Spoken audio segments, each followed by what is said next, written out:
There's just so much. You're listening to a Mamamia podcast. Mamamia acknowledges the traditional owners of land and waters that this podcast is recorded on.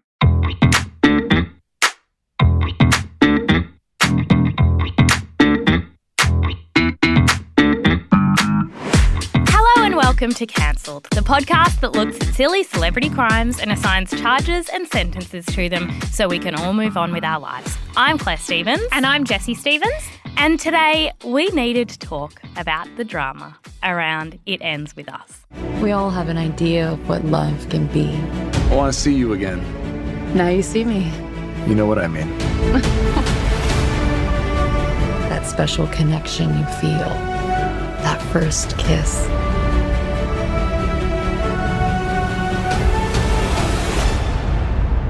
But 15 seconds.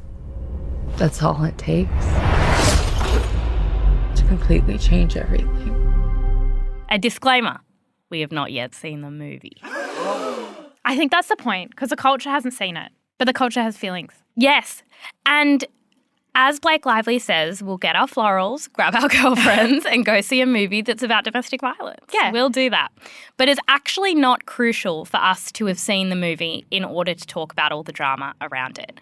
I will say, though, it's a lot of controversy for what is, by all accounts, an average film. I heard people compare it to a Lifetime movie. Yeah. I thought that sounds lovely. No. It's like apparently quite bad because it's like, okay, so you got the source material. The book's terrible. Claire, you can't be saying the book's terrible. I couldn't get through it. I read a few pages. Oh, so you tried to read it. Mhm. I think you're going to upset a lot of people by saying the book's terrible. I don't think anyone thinks it's a literary feat. I don't. So you make a movie out of that book. But it's like 50 Shades. I loved 50 Shades. Loved the books. Yeah. Loved the films. Would do any other medium you wanted to explore it. If you wanted to do a stage play, if you wanted to do an album, if you wanted to do an interpretive dance, I would be first in line. True. And I don't like when other people say it's bad. Oh, I think it's okay to say that it's bad. Okay. We can enjoy things that are bad. That's what most of this podcast is about. But the quality of it doesn't really matter because it's a box office hit and it made over $100 million at the global box office during its first week in theatres. Some context. It Ends With Us is a movie based on the best-selling book of the same name by Colleen Hoover. It's called It Ends With Us, but then the sequel is It Starts With Us? Yes. I have It Starts With Us on my bookcase saw and I that. get confused because that feels like it should be the first and It Ends With Us should be the sequel. think That's I- a feedback I would give if it were pitched to me and I were an editor. I think I gave you that. Yeah. Yeah, why would you give me the second? I don't know, because I didn't know it was the second. Okay. It tells the story of Lily Bloom. You know what it's like. What? It's like when I turned 13 or 14, Mum wanted to encourage reading. She gave me the fourth Harry Potter. To this day, I still am a bit pissed off about Harry Potter because I'm like, I just feel like it didn't start at the beginning. Well, not for you, Jessie, because you got a big fat book with no context because Mum didn't realise it was part of a series. I was like, who is Harry? There's a lot of assumed knowledge. And then it's like, yeah, you never went on the journey. No, properly. I couldn't. No. I couldn't. I was thrust in 4 episodes late. Well, it tells the story of Lily Bloom. Let's just pause on that character Yeah, she's a name. florist. Even I know that. Lily Bloom is played by Blake Lively. And she has escaped a rough childhood and she opens her dream flower store and soon meets her seemingly dream guy, Ryle Kincaid. Ryle is played by Justin Baldoni, From Jane the Virgin. who also directed the film. You may know him from Jane the Virgin or his other work, which we're going to discuss. From the beginning, it was clear that there was tension between the cast. Justin Baldoni was not photographed with his fellow cast members at the New York premiere on August 6th and sat in another theatre the night of the premiere. That's so rogue. It's giving I have COVID, but he doesn't have COVID. No. Oh, he might. But it's not related It's to why not he was in relevant. another cinema. He didn't introduce the movie alongside Lively and Weird. Hoover. He was also absent from paired or group interviews and from promotional appearances for the duration of the press tour, where it would be like all the other cast together. For example, there's a video for Vanity Fair as part of the publicity for It Ends With Us, where Lively and 5 of her co-stars test on how well they know each other, and Baldoni is missing. When I initially saw this and everyone was going, they're not doing press together, I thought maybe this is really smart because it does feel more efficient to split up to, as they say, divide and conquer. If you and I were promoting cancel, it feels like a waste of our time to go and do the same media when we could split and do double the amount. I could go to Russia, you could go to Spain. Yeah, exactly right, if they'd have us. They wouldn't. The first hurdle is language.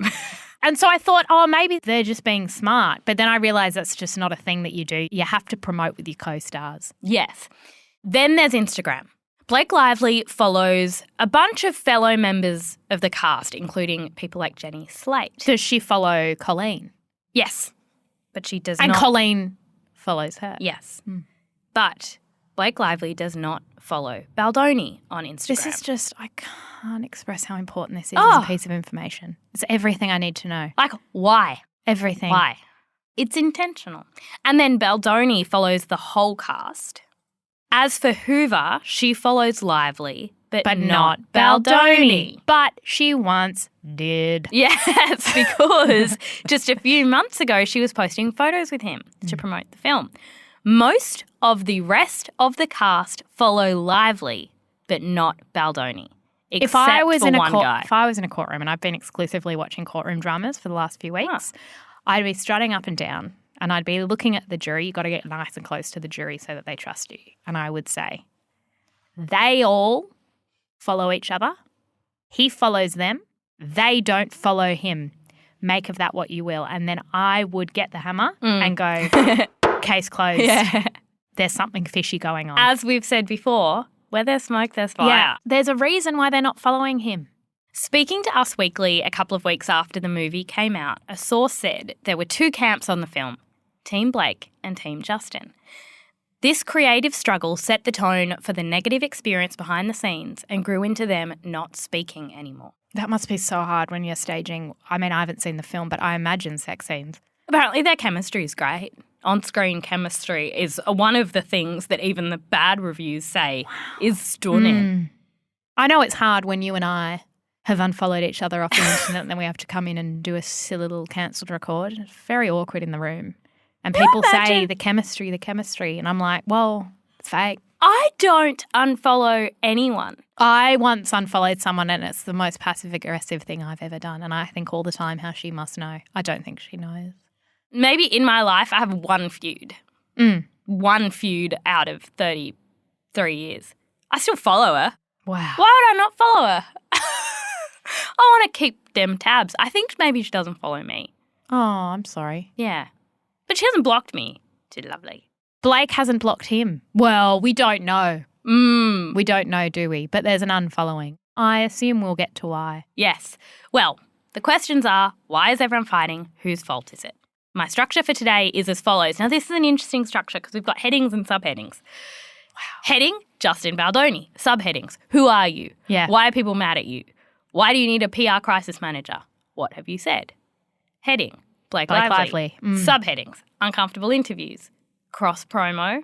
Did we need to do cross promo? I have seen some reviews about their product and it can make some look messy. We should try it. I don't think we can get it. I'd like to try some. Yeah, me too. And an awkward moment from 2016. Then, moving on to a discussion segment, some discussion about theories.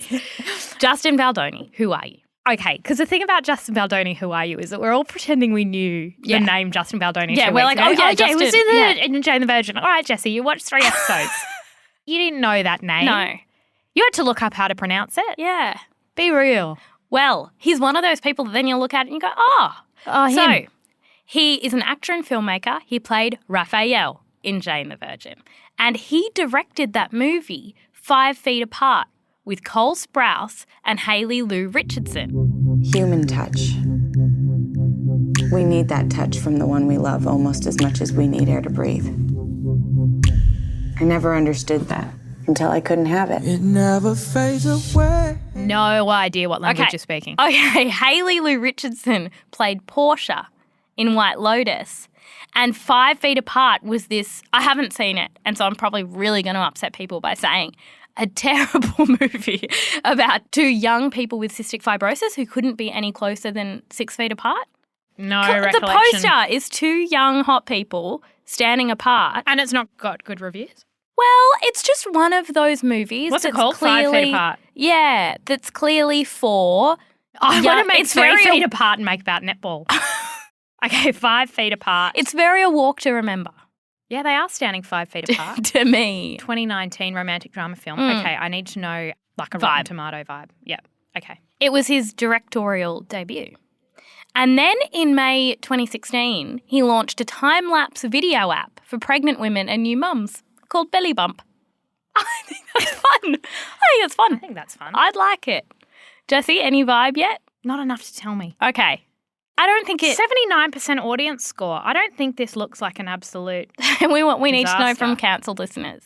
I don't know who Cole Sprouse Well, is. the Sprouse twins. Who are the Sprouse twins? How is there a set of twins I don't know about? Okay. Jessie, the Sprouse twins played the kid in Big Daddy. He was cute. Yeah, in Big Daddy with Adam Sandler. And then they had Sweet Life of Zack and Cody. And then one of them's in Riverdale. I had no idea. Yeah. That would be why I look at this film and I say, is it an Oscar winner? Probably not. Oh, well. It's giving Kissing Booth, but with more serious themes. All right. Okay. All right. Which I feel like it ends with us perhaps Yes. in the same genre. That's why I wasn't surprised when I learnt he had directed this. Okay. Got it. He has a podcast I've heard about this podcast. called The Man Enough Podcast, which explores what it means to be a man today and how rigid gender roles have affected all people. He has also written a book released in 2021 called Man Enough, Undefining My Masculinity, and a children's book in 2022 called Boys Will Be Human. Have you heard that he's been noticeably absent on that podcast recently? He disappeared and his co-host has come back and no one's acknowledged he's not on it anymore. Well, maybe he's busy with his drama. Yeah, but if you were busy with drama Yeah. and it was someone else sitting in that seat, I'd get on and go, Claire is, as you may know, busy with drama. Yeah. And that is why we have a sub in. Okay, yeah. But it's pretending you never existed, which is weird for listeners. It's weird. Okay, that seems important. We'll Yeah. keep that in the back of our minds. Now, why were people mad at you? As we've said, there have been plenty of signs of tension between Baldoni and Lively, and Baldoni and the rest of the cast of It Ends With Us. The week after the film's release, sources told TMZ that Baldoni asked an on-set trainer how much Lively weighed because he had to pick her up in a scene and he had a long-standing back injury. I've been having a bit of trouble sleeping and it's to do with this situation. Okay. Because on the one hand, feels like an inappropriate question. She had given birth to her fourth child just a few months before. I don't think you need to know the number. Yeah. On the other hand, like I understand if you've got a back injury, I'm not a set of scales, but I feel like look at someone and work out if they're you could know the 100 ballpark. kilos or 900 and then you just, what? Was he going to go and do some weights to pick her up? And if you can't pick her up because you've got a long-standing back injury, then you're the director. Don't pick her up. I don't understand. Yeah, actually, great point. It's like, does it matter to you what her weight is to the kilogram? Yes, exactly. I don't like think I'm so. very anti-diet culture, and you know when you get on a plane and they're like a small plane and they're like, we need to weigh you, and I'm like, sounds fat phobic, and it's not. It's so that the plane doesn't crash. But in this situation, I have never been in that situation. I didn't know that was a thing. Yeah, I was recently on a work thing, and it's a small plane, and then they're like, we Were need you to on a weigh. private jet? Fuck no, I've never been in a private jet. Okay. This was a work thing. It was a small plane. I was trying to and they start weighed rumours. all our baggage, which fine, but then they weighed us, and Yeah. I was like, I don't engage with this. Yeah, that feels unnecessary. There are also reports that Baldoni lingered too long in a kiss during filming, as well as reports that Lively and Baldoni had big creative differences. See, even that, right? Lingered too long. It's subjective because it's like it's the idea that when you kiss, we're both going to go 3 Mississippi, or are we just feeling it, or like I don't know. I think it's interesting that that's something that has Come out. left the set. Like clearly it's not like, oh, sorry, you wanted that to end a little bit earlier. Like, yeah, it feels a bit So icky. the two pieces of information suggest that Baldoni made people feel uncomfortable and safe. Yeah. So as a producer, Lively had a say in the decisions around the film, and during the press tour, she has shared how her husband, Ryan Reynolds, contributed. At the New York premiere, she told E!, Me and Ryan help each other. We work together so much. The iconic rooftop scene, my husband actually wrote it. Nobody knows that. He wrote it, she continues. He works on everything I do. I work on everything he does. So his wins, his celebrations are mine and mine are his. He's all over this film. If I was a writer, I'd be annoyed. Well, yeah, the problem is there's a screenwriter credited with writing the whole thing. Yeah. And her name's Christy Hall. And when she was asked if there was input from Reynolds, she wasn't aware of any. Yeah. So she said, there were a couple of little things that I thought had been improvised. When I saw a cut, I was like, oh, that's cute. That must have been a cute improvised thing. So if I'm being told that Ryan wrote that, then great. How wonderful. There are rumours that he wrote it during the writer's strike. Yeah, I don't know about your husband writing the scene. If you're the director, if I'm in a movie, and then I'm like, hey, my husband wrote this, it's like, okay. Who's your husband? Why? It's like, well, he's literally Ryan Reynolds. And you're like, I guess. Feels annoying. It does. Feels it annoying. does. Why do you need a PR crisis manager? So, in all of these, it's easy to look at them and think like, okay, so there's a few little stories coming from the set, but there's no absolutely huge Harvey Weinstein-esque red flags. I want to know more about the lingering kiss, and I want to know more about the weight comment, and I think knowing about them in the context of a film about domestic violence is interesting. But The Hollywood Reporter has shared that Baldoni has hired veteran PR crisis manager Melissa Nathan in the wake of the film's release. She is the same crisis manager who also represented Johnny Depp during his defamation trial against his ex-wife, Amber Heard. It appears he hired Nathan in response to negative headlines that were coming out originally. Now, what do you think about this? I'm thinking about the Who Trolled Amber podcast and how algorithms and TikTok, which I think dictates the cultural take on anything, it was manipulated. I remember being pulled down a rabbit hole and coming to work one day and being like, guys, I don't know what to tell you, Johnny Depp's innocent. And everyone was like, have you spent 3 hours on TikTok before you came to work? And I was like, that is what I have done. Yes. And I was wrong because I'd been manipulated by, but wasn't it like a bunch of likes were coming through from bots that weren't real and then tweets it happened on Twitter and everything. So that's just in the back of my mind. And then when I go on TikTok now and I see that it is all in Justin Baldoni's favour, I am becoming quite sceptical of how organic that actually is. I think the fact he hired a PR crisis manager suggests he's clearly nervous about something.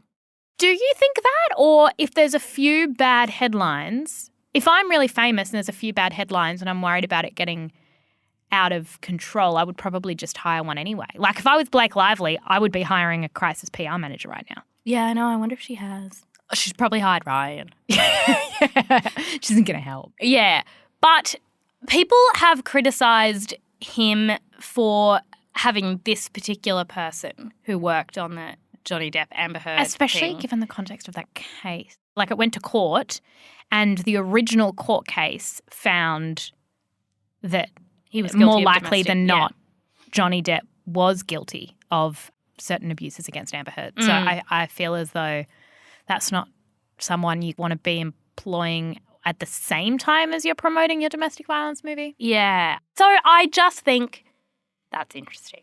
Now, what has he said? Baldoni has made a few very subtle comments about the complexities and difficulties behind the scenes. He told Today at the beginning of August, every movie is a miracle. And then, of course, you're navigating complex personalities and trying to get everybody on the same page with the same vision. And mistakes are always made, and then you figure out how to move past them.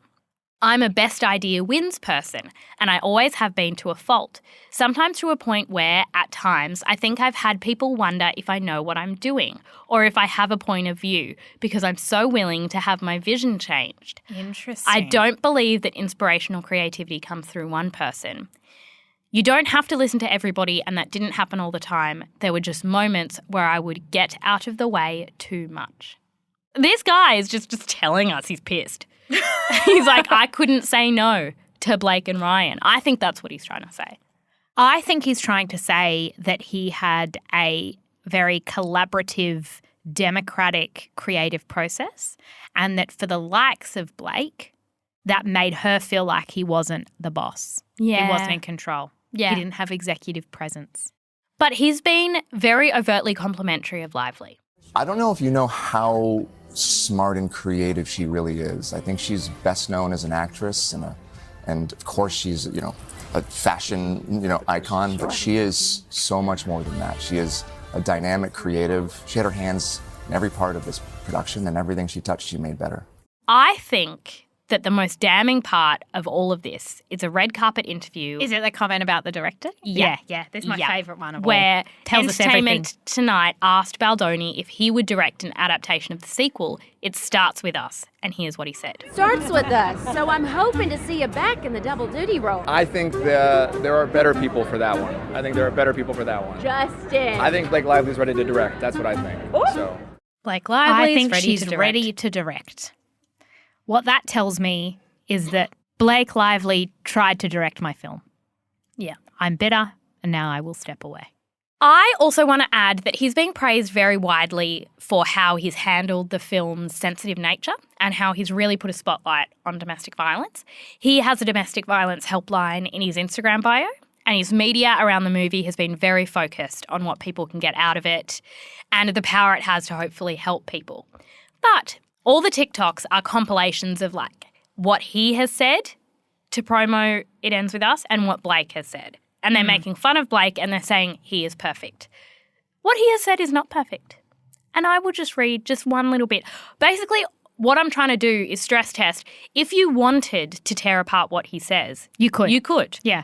Well, if you wanted to tear apart what anyone was to say on the publicity trail of a movie about domestic violence, which is an incredibly serious, incredibly urgent topic, then when they answer a question about anything frivolous or engage with, any fun chat, you could say they're not taking it seriously enough. That's just a trap everyone would fall into. Exactly. And in a red carpet interview, he said, if a Lily Bloom in real life can sit in this theater and maybe make a different choice for herself than was made for her, maybe she sees herself on that screen and chooses something different for herself. would we say abusive relationships are something you choose for yourself? Like that, I'm just saying that is the non-gracious interpretation of what he said. Yeah. Although I also understand the reading that he is a man who has form in this. He's been talking about toxic masculinity for a lot of years. He's got that podcast. I actually do think he comes across really well in interviews. Like, I understand the sympathy that people have for him. And in fact, the more I look at it, the more I'm just like, it's creative differences. Yeah. And I think that happens on a lot of projects. What's interesting to me is that they could not resolve them even to the point of being able to sit next to each other. Yeah. Moving on to Blake Lively.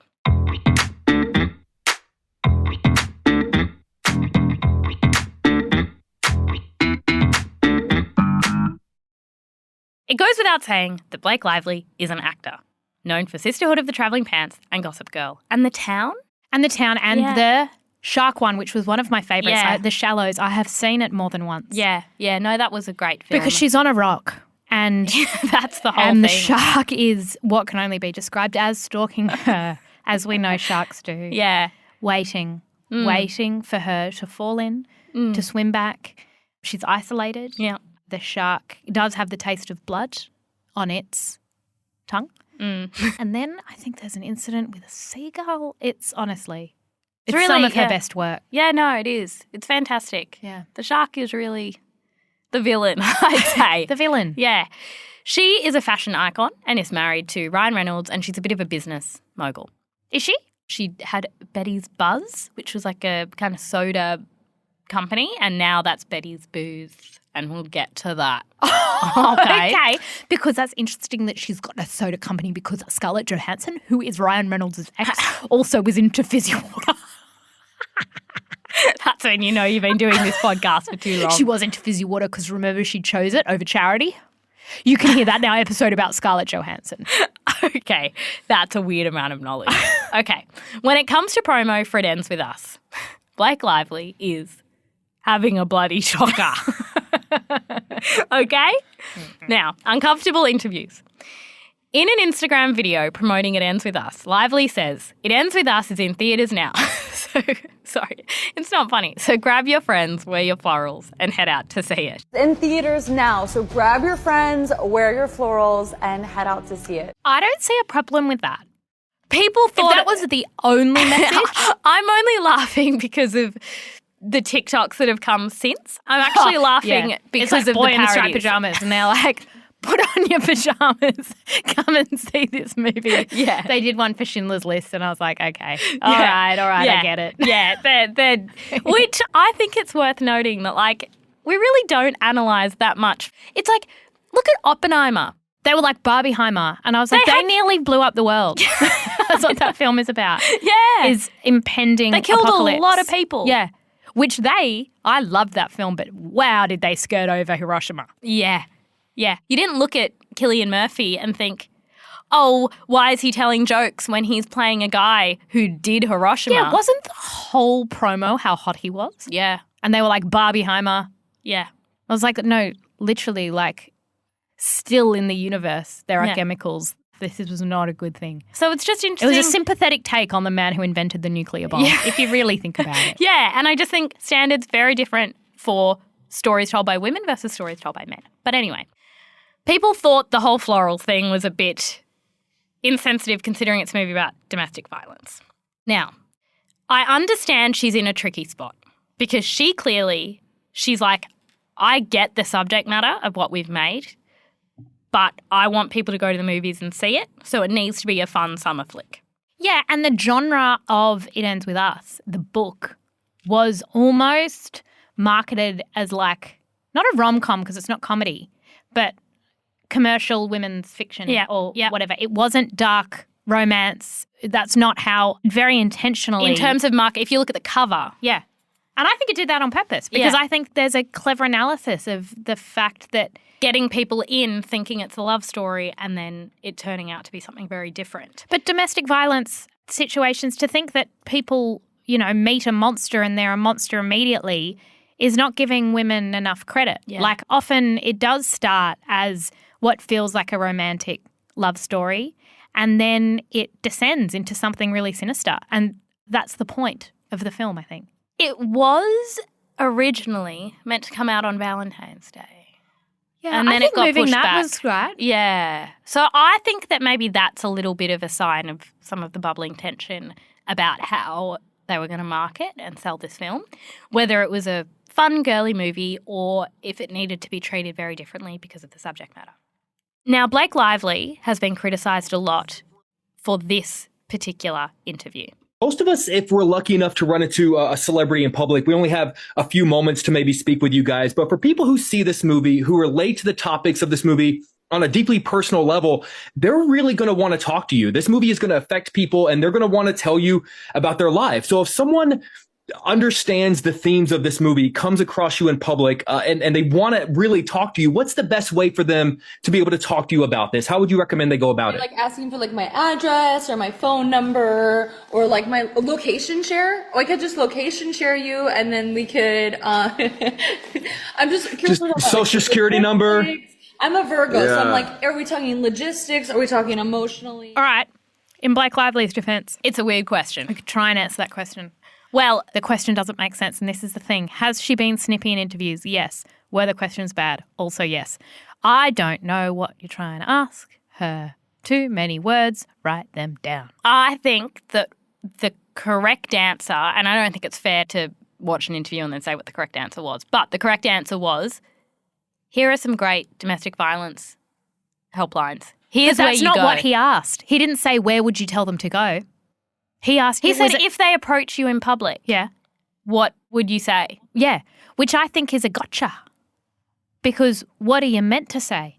I think you're meant to say, oh, I understand that a lot of people are going to resonate with this film and just say, like, I'm always happy to talk to people, blah, blah, blah, but there are some amazing services. Like, I think a lot of these questions they're designed as a bit of a gotcha. Yes, but I do think, given the subject matter, I think maybe having a default response. Have you seen the rest of that interview? Because that clip that you just played has been going viral. Yeah. And if you extend it, she gives that exact answer. Okay. But no one shows you that because that makes it look like she's like making fun of the question. domestic violence victims. Yeah. A response she's given a few times is a bit of a diversion of the subject matter of the movie. At the London premiere, she said, "This movie covers domestic violence, but what's important about this movie is that she's not just a survivor and she's not just a victim. While those are huge things, they are not her identity. She defines herself, and I think it's deeply empowering to remind people that no one can define you, no experience can define you, you define yourself." Again, that is the kind of thing that can be interpreted whichever way you want to interpret it, depending on whether you're angry What's wrong at with her. that? There are domestic violence survivors who have said that they're upset by that. Really? Yeah, that are like, I didn't choose to be defined by this. Like, basically, depending on whether you're frustrated by her or whether you're not, you can read it. It's very a differently. Rothschild's test. Rorschach. Yeah. Rorschach test. I can never say it, but they're the tests where you either see a donkey or a penis. Yes. Yeah. Depending on you. And a lot of people, Blake, are seeing a penis. Yeah. But I think you're a donkey. She's worn a lot of florals, and at the New York premiere, she wore a vintage... Her name is Lily Bloom. Of Okay. course she's wearing florals. She Florist. wore a vintage Versace gown that Britney Spears originally wore in 2002. She told people at the event it is Britney's actual dress and that it was a direct nod to Britney Spears because her song Every Time is in the movie. People have been a bit snippy about that. Like, oh, we're making it about Britney Spears and how we love Britney Spears and her dresses and blah, blah, blah. No one had to wear a dress. She had to wear a dress. She had to wear something. She had to wear a dress with florals. Her name's Lily Bloom. She's a florist. Yeah. Yeah. There's only so many dresses with florals. One promotional clip has her giggling with her co-stars about zodiac signs. Another has her talking about wearing her own clothes in the movie. Okay, so she must Exclusively. cry. Yes. And another has her talking about the music. Basically, her interviews have been very, very light. In terms of the music, she was asked about a Lana Del Rey song that plays in the film. And she says, they begged me to take that song out of the movie. I like the use of the word they. I'm not supposed to be talking about this, but they felt like it was too charged and heavy and things were still good with Ryle at that point. And she goes on to explain why she thought it was a good choice. Just interesting because you can see the creative tensions. Yeah, because they is Justin. It is. And I blocked they on Instagram. Yeah. Blake, we know. yeah. Well, when she's asked directly about Baldoni, which she has been a few times, she deflects. For example, Blake, talk to me about building trust with Justin, which I imagine would be crucial when filming some of those more difficult personal scenes. Yeah, I mean, this movie was such a challenge because, you know, you have scenes that are, deeply painful and traumatic and physical, but you also have scenes that are full of levity and light and romance. And normally when I see this type of character like Ryle on screen, you know what's going to happen and you're like, that guy's full of red flags. But like, you know, the way so she doesn't acknowledge him at all. Something that I have seen said about Blake Lively, which is true, it is not a value judgment, but it is, she likes to list things. So she likes to be like, her character is, and then list 17 traits. Beauty and youth and hard work and determination and strength, and she was in touch with her sexuality and her... A story that's emotional and it's fun and it's funny and it's painful and it's scary and it's tragic and it's inspiring. A lot of people do. Yeah. It's a way of filling time. It's a way of making time pass without saying much. Because there would be a lot that she can't talk about or she doesn't want to and she's just got to fill the 5 minutes with that particular person. I get it. Answering the same questions. Yeah. Jessie, there are some amazing parodies of Blake Lively on this press tour. What was it like working with Justin Baldoni? Bald? No. My husband Ryan Reynolds is not bald. But he did rewrite the script during the writer's strike. Why is it important for people to see this movie in a theater? Because community is so important. I want the movie theater to feel like one big dance party with your girls. I mean, what's a more fun song to dance to than My Tears Ricochet? What would you like audiences to take away from such a serious and sensitive film? Flowers. Say what you like about her, but the marketing has objectively, on any spreadsheet, according to anyone, worked. So what of that? Worked for her or worked for the film? Isn't there only one way it can work? Well, I think for people to go to the cinemas to see the film. Yes. and people have gone to the cinemas to see the film she made about domestic violence. I have not known as many people to decide to go to the theatre for a long time as I have in the last 2 weeks. So whatever Blake's doing, even if she's wearing dresses and answering questions, however, she's made people go to the movies, which is her job. She also has tried to sell some other things. Let's talk about cross-promo. People think it's insensitive that Lively appears to be using It Ends With Us to promote her other business ventures. She launched Blake Brown, her hair care line, on Instagram while on the It Ends With Us press tour. She also did a crossover event with her drinks company, Betty Buzz, which she tied into the movie with a Betty Blooms theme, and she posted about it. You know what? I actually find the Betty Buzz Blooms slightly more uncomfortable than anything to do with hair. Because if we're talking about domestic violence and alcohol, well, yes. I think the most uncomfortable part is that during an after party for the It Ends With Us premiere, she decided to promote her drinks company by setting up an entire themed event centred around alcohol and cocktail names relating to the film. Jessie, do you want to read out the cocktails? Okay. So that is like the caption of the Instagram post. These are the cocktails. We have a Blooming Betty, Rile You Wait, It Ends With Buzz, Tom Colleen's? I don't get it. I guess like Colleen Hoover?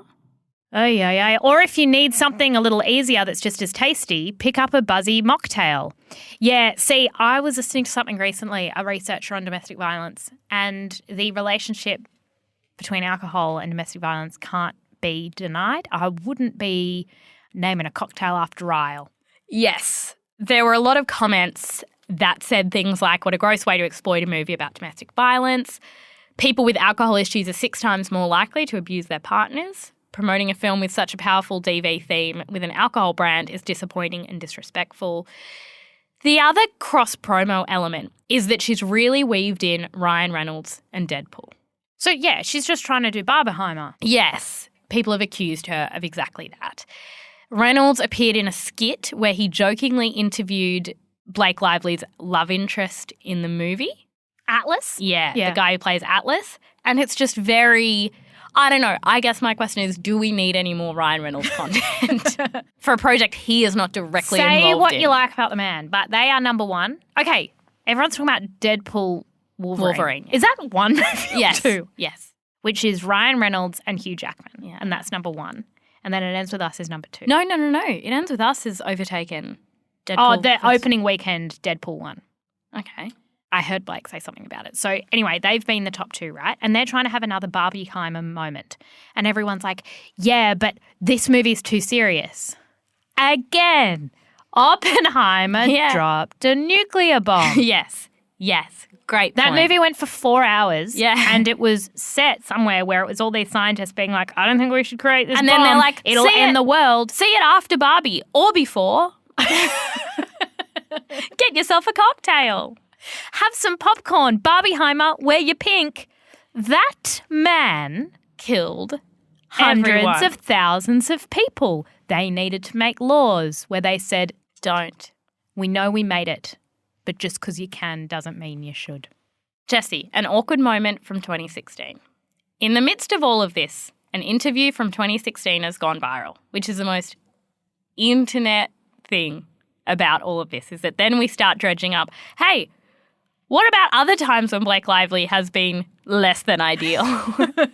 Norwegian journalist Kirsty Fla shared an interview she did with Lively during promo for the film Cafe Society, which is a Woody Allen film. Yeah, I've watched this interview 45 times. Yeah. Well, let's just drop the fact it's a Woody Allen film. We'll leave that. But we have stated it. Fla You know who else likes Woody Allen? Who? ScarJo. Okay. You need to spend some time with our ScarJo cancel episode in private. I will. Fla said the interview made me want to quit my job. The interview opens with her congratulating Lively on her little bump, referring to her pregnancy. Which Blake had announced. Yep. She was like quite pregnant. Yeah. To which Lively congratulated Fla, who was not pregnant, on her little bump. Then Fla asks about the costumes worn in the film, and Lively seems offended and questions whether the interviewer would ask the same thing of the men in the film. The interviewer has now done press of her own talking about that interview and said basically, I still don't get why she was offended that I mentioned her pregnancy. So a lot of the commentary is saying that Posey Parker, who's the woman next to her, was also rude. I didn't think she was rude. I thought that she was trying to salvage the interview. No, I thought both of them were rude. Really? Yeah, they spoke to each other instead of to the interviewer. Yeah, but I thought that was Posey Parker kind of trying to make up for... I thought that she was doing damage control. I think if you watch it again, you can see it through the prism of she knows the situation is uncomfortable and she's trying to kind of placate both of them. I don't know. But the interviewer has also said she still doesn't understand why Blake Lively was upset about the costume question. It's very normal to ask about costumes. Yeah, look, I don't think Blake was her best self in that interview. No. I think she would agree. And I thought, oh, this is Baldoni's PR team doing a little dig. But then I went back and realised that interviewer just decided to share that footage for the first time. Yeah. I don't even think she was fully aware of how much this moment already was hating on Blake. And then she released that to be like, I've had a terrible experience with a celebrity interview. And then she ruined Blake's life. Yes. Whoops. Well, on to theories. The vibe is poor maligned Baldoni. He just wanted to make a movie about domestic violence, and now all these horrible, annoying women have made it about frivolous things. Don't you hate women? That seems to be the situation. Yeah. And go and see the film with your girlfriends in your florals. Get the message, shed a tear, and then walk out and go, but that Blake Lively's a bitch. And I think that is the message of the film. Blake Lively's a bitch. And Colleen Hoover a shit. is siding with the wrong person about her own work. But that Justin Baldoni, what a bloke. Slow clap for the only man in the room. Jesse, this is like the TikTok that's just been going viral, and it's a compilation of Justin Baldoni doing press versus Blake Lively doing press. Oh, great. A compilation, there's never any bias inherent in that. No, it's not like you intentionally choose particular moments and then put music over it. This is your night, mister. No, this isn't my night. This is a night for all the women who we made this movie for. This is a night for Blake. This is so much, and when you're touched and moved by something, like as deeply as I was by this book, it just kind of comes naturally. Yes, this is a movie about love and hope, but that we don't shy away from the issue. Britney's Versace dress, 2002, the butterfly dress. This dress meant so much to me. It meant so much to me because of what she meant to me. Like, she was just somebody who represented... You have to admit, the note about Blake Lively listing things, she does like to list an adjective, which is fine. It's not just a crime. An observation. Not a crime. Not in the book. Not in the book. Okay, fair. Lazy girls. We have another Lazy Girl giveaway, and this time we're giving away 5 GHD styling tools.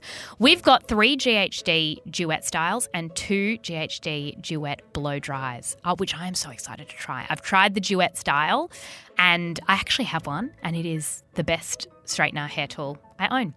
Both tools take your hair from wet to styled with one tool and no heat damage, which is a lazy girl's dream, because who has the time or energy for brushing, blow drying, straightening and or curling? I do not know a single lazy girl who actually knows how to blow dry her own hair. It can't be done. All you need to do to enter all current and future Lazy Girl giveaways is to subscribe to Mamamia. It is one simple step. As always, we have a discount code for the lazy girls. That's what they need sometimes to get them over the line. The code is LAZYHAIR for 20% off. There's a link in the show notes that will automatically apply the code if you are too lazy to type it. If you are yet to be convinced, let me tell you that last week a lazy girl did just one job in a whole week, and it was that she became a subscriber. And guess what happened to her? She won a trip for 2 to Turkey. So it was worth it. The prize draw is on the 10th of September. T's and C's apply.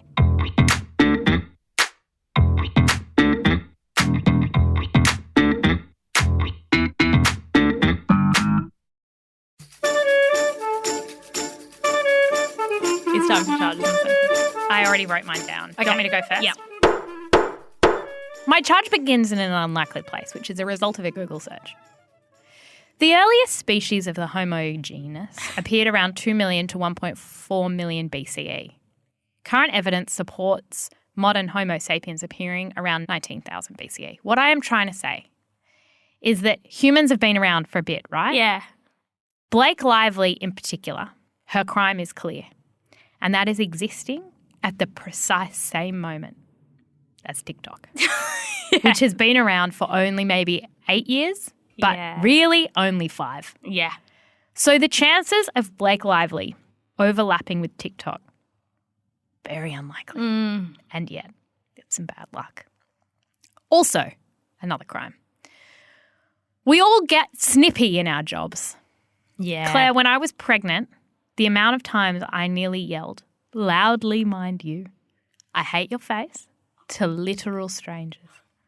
I felt so angry. I was not proud of who I was. I was shiny in the face. It's not relevant. My back hurt. Everyone kept telling me my life was about to get shit. And I was like, everyone fuck right off. Blake got snippy in front of the camera, which is a shame because the camera was recording. And in her defense, she was pregnant. She was pregnant. She was shitty. She's like, oh, congratulations on my bump. I hate you and everyone. Yeah. And why am I working? There's a question. I'm tired. Her bump was fairly little. She's probably still in the I need to vomit stage. Still in the I need 16 hours sleep and I'm still shitty stage. Yeah, true. Right? True, and no true. one's talking about that. My sentence. You can't get snippy with strangers, only with people who love you unconditionally. Okay, so get snippy with Ryan. Get snippy with Ryan. He could use some snippiness. I think he could too, because Wolverine is going well. He needs to be knocked down a peg. Yes. And that's why I treat you like shit. Yeah. You might have noticed we just yelled at each other during our pregnancies to save everyone else from bearing the brunt of unhinged emotion. Yes. You should be able to hire someone to be snippy to. Yeah. Especially during pregnancy. That should be a gift. Oh, I'm pregnant. And then you go, do you need me to hire someone? Mm-hmm. What for? You'll see. You'll see. Oh, what? Just someone to talk to. Yeah. But you can say anything. Anything? I fucking hate your face. Yeah, felt good. No, we don't do it to Norwegian journalists. Not when there's a camera rolling. No, absolutely not. Jessie, so your sentence is hire someone? Hire someone to be a bitch to her without a camera rolling. Because I don't know, she's been pregnant like 4 times, which is just a lot of times to be pregnant. I don't know if that was 2, 3, 4. She's tired. She's shitty. She didn't want you to see that interview, I don't think. No, I don't think so either. Jessie, my vibe is this. I think this whole story is such good evidence of how much we love to hate a woman. It's so We love it. And this all going viral is just people being like, oh, yes, I've been waiting to hate Blake Lively ever since Gossip Girl. Not ever since Gossip Girl. Ever since Sisterhood of the Travelling Pants. Ever since Ray Gun finished, which was just before. Yeah. I had my Ray Gun moment. Yeah. That was dying off. I felt it. I felt the momentum. Yeah. Because the Olympics are over. So hating on Ray Gun felt a little over the top. Yeah. Then just as that was dipping, it's a new person to hate. Yeah. So we hate Blake. I think this is the kind of thing where 6 months down the track, we're going to look at it and think, hold on. Why were we so mad? Were we mad because Blake Lively wasn't fully serious enough, didn't answer questions in the right way, given she was in a movie about domestic violence? I think the sting of this is going to pass very quickly. Yes. And we'll think that was a wild time. We're a little bit over the top. But the thing about cancel culture is we'll kind of realise that, but everyone will still feel a bit funny about Blake for reasons they can't quite articulate. Yeah, and they'll keep bringing up the old stuff. Because they keep going, she stole Ryan from ScarJo, plantation wedding. By the way, if those things, they're ringing a bell and you need your context, Blake Lively, our cancelled episode on Blake Lively, one of the most listened to ever, which I will say is telling. Go listen to that. Yeah. And then we've also got a Ryan Reynolds episode. Yeah. So listen to that in the back catalogue. We'll have links in our show notes if you need to know all of the context. We don't have Justin because he's just not that. He's just not that. Let's just say if it was just Justin doing the promo, I wouldn't be watching that movie this weekend. Yeah, true. Anyway, so my charge is basically Guys, you just wanted to hate a woman. And my sentence is, guys, chill. Actually, everybody chill. Really? Yeah. Chill. But then what are we meant to do on TikTok? That's the thing, isn't it? Is that it's still fun. Because we need to do things on TikTok. Yeah. And often people run out. I wonder if this has broken a record for the amount of content about the same thing. Probably. Anyway, in the rule book, it's been added. Guys, enough now. Chill.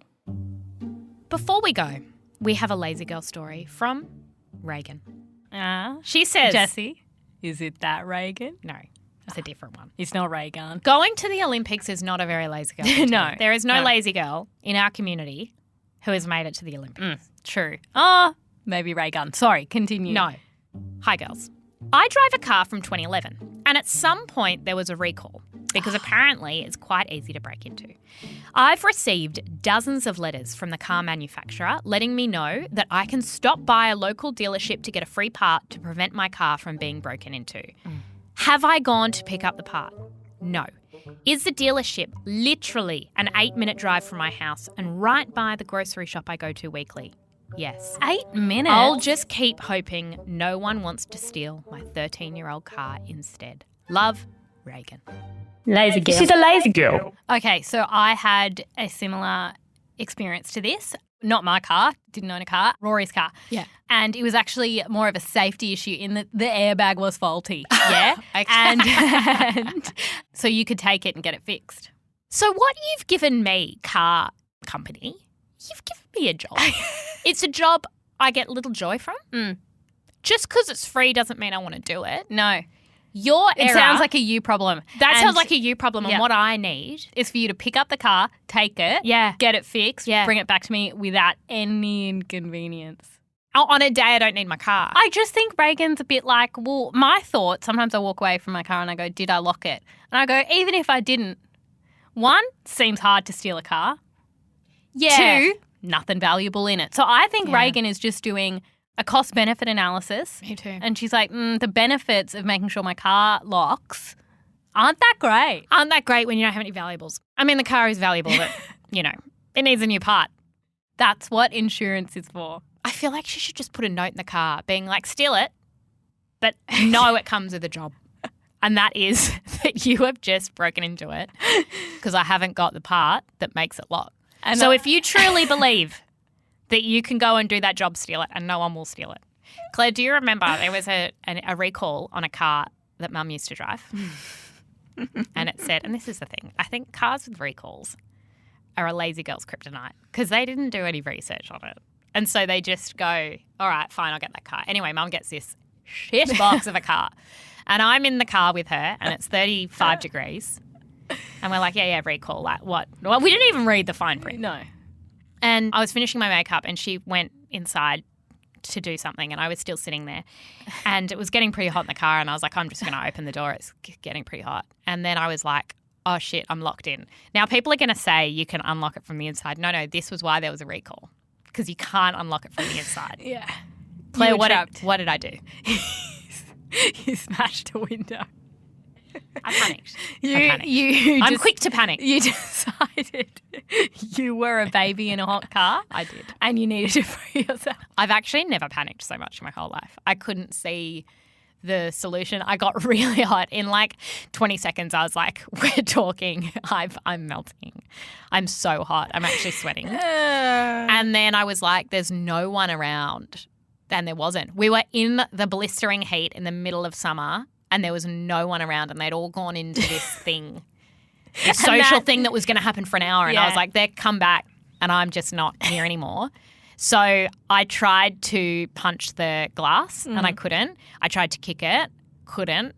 At this point, I was like, I'm all out of ideas and I'm really tired and hot and dehydrated at this point. It's been like 3 minutes.